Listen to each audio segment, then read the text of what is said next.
ఎవరి కొరకు ఎందుకొరకు సాగించు పోరాటము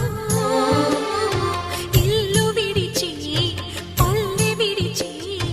ఎన్నాళ్ళు ఈ నరకము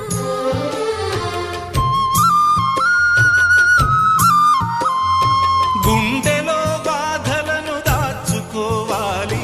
నా పోరు బాటలో నీ తోడు కావాలి పల్లెనే ఇల్లుగా నువ్వు చూసుకోవాలి పంచాది నిర్మలకు చెల్లెవనిపించాలి నీ